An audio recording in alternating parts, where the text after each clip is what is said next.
If you be Igbo man and you dey wonder why you suppose fight for Biafra, why you suppose fight for your own country, for the actualization of your own people, I'll give you some few reasons. One of the very reasons I'll give you now is say Nigeria is not actually a country. You see, Nigeria wey you dey see so I don tell una before say na British business, and I no go just carry talk. I go give you like clear research wey I make and reasons I dey say this way I dey talk.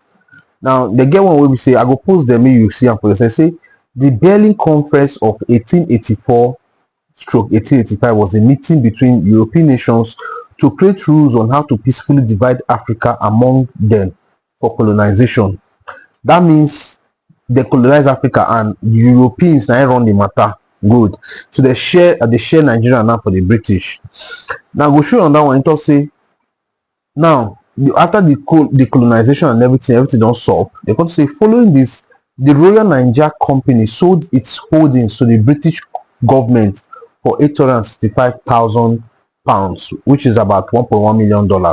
That means they get company where they run the Nigeria normally, now they can't sell the Nigeria as a company now. They sell and now give the British government. Good. Now it only shows you one thing.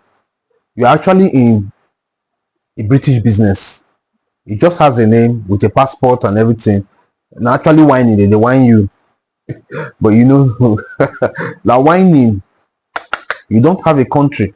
You are actually in a British business. Now, if you want to argue this thing, I'll give you clear examples now. You see how Niger, Burkina Faso, and Mali now turn to military regime, come pursue the French, come off for their country, Abi. Good. I want me you understand why they do that thing.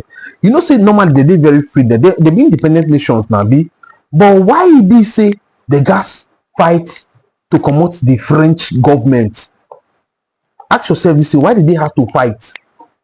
Why it be say they can't reason say these French people see they play us that game when they play us, or possibly we they free? Exactly the same thing where they happen for Nigeria. You are not actually a free person. You are actually, if you look at how your life is being programmed. You see, in those days now, slavery, we say they will come force you go there, go also. But if you look now, here now actually the slave camp for the West. Africa actually the slave camp for the West. Look by right, we are a conquered people, and nothing has ever changed. Nothing. I repeat what I'm saying. Nothing has ever changed from us being conquered. We're actually conquered people. So what these people naturally they do now be say any African country go actually really wake, like fully wake, it will cause a change where we say the whole Africa now go wake, we go turn like them. So that thing now will never happen, because why? It only means that this their slave camp where we all of us and they born us now normally. Sisters, here you go take notice in a slave camp here. If you look all your life now, you go school, everything, you also everything, don't do and finish abi. Now job no, nothing for you. Where are you looking at? You're looking at the West for freedom, you're looking at the West for finances, you're looking at the West for good living. But you have forgotten one thing, that as you come that West now, everything that you are doing there, you are actually going to be a part of their will. The jobs where they do no na job that people no go do. That people they clean their yansh now. But if they clean on your bone yansh, you be happy they collect pounds, they collect dollar. If they clean on your bone yansh, they do them now. So you are actually in a slave camp without you actually knowing that this is how they don't program you now to see and say now you go land with the highest if you go for this life. Another reason you go fight for Biafra and this, make you understand what to say. Nigeria as an entity expired in 2014.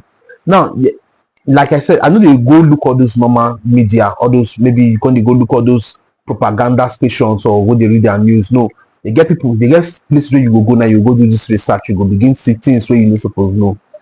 Good. They say as at the 1914 British order expired, Nigerians must be prepared to address the state of the nation and its community through a national conference or the National Assembly. Now that one says the implication of the 1914 edit under the current state of affairs in Nigeria are complex. Legally, Nigeria would cease to exist after 2014. the country would return to the pre-1940 structure, that is the Lagos colony, the northern and southern protectorates, and the Nigerian people must re-enter a new agreement under their own terms. So now listen, that means in 2014 everything supposed, but why are they always saying, say, as an Igbo man, you must understand one thing: even your senators, your House of Rep members, your governors, they are all in the game. They are all in. If you don't know this today.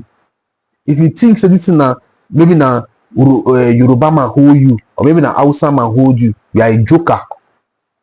You do not even understand that your people are part of this game being played. That is what most of you have never really understood. You know why? They wet their pants, they give them crumbs. So when you see say Nigerian, that means this na wetin they suppose come. Your House of Rep members, your lawmakers supposed come, your senators supposed come talk say, see how they be. Who knows if they even negotiate this thing for our back? We don't even know. You don't understand. So why I keep saying this thing is we actually need education. You understand? We can never achieve this Biafra without this thing called education, because most of us now don't need the stage where we say we dey fear to buy. But you see, when you begin now, they orientate these small children, the kids when they come now, begin give them the history, tell them why this Biafra is a must. You will know that you have created a formidable force, because it all starts from an education. Now, listen, oh, if you notice, as they lock in the Kanu, somebody took over, Simeon Ekpa. You see, that guy is just playing his own game. Make I tell you, now I tell say this Biafra thing, you don't need a leader. What we need is collectivity. As in, all of us go come out now for the thing. See now wetin we desire and wetin we deserve, because it's our right. We don't want to do it again. Now, Simeon Ekpa, to me, he's just a gangster in wherever he is, taking opportunity of this. As we scatter now, you don't understand. You know, say when people scatter, like one person will just come now, come to be your savior. He is not your savior. Like I said, Biafra does not need a savior. What we just need now, us as a people, and no be more so we go war. Now, what they try explain most times, all you need is education and understand that within your right, you suppose get your freedom. If you say you know they do again, this thing, there was an agreement that made the Nigeria what it is, and that agreement is no longer favoring you. It's not a business contract. If I do contract with you and the contract is no longer favoring me, you know, a joint business, I can simply come and say, see, when we come together, you know, we analyze and say, I know they do again, we go our separate ways. This is the reason you must fight for Biafra, because number one, you are not enjoying anything in Nigeria. You are not enjoying one thing. Name one thing where you enjoy as an Igbo man. But you know fully well, say, if you get your own country, if you get your own thing, you go do anything you want to do. And because we always have a progressive mindset, and the more reason we need our own. You understand? Hopefully we will get there, but it will always take time. Like I said, freedom, no be one day something, go take blood, sweat, and tears. But until then,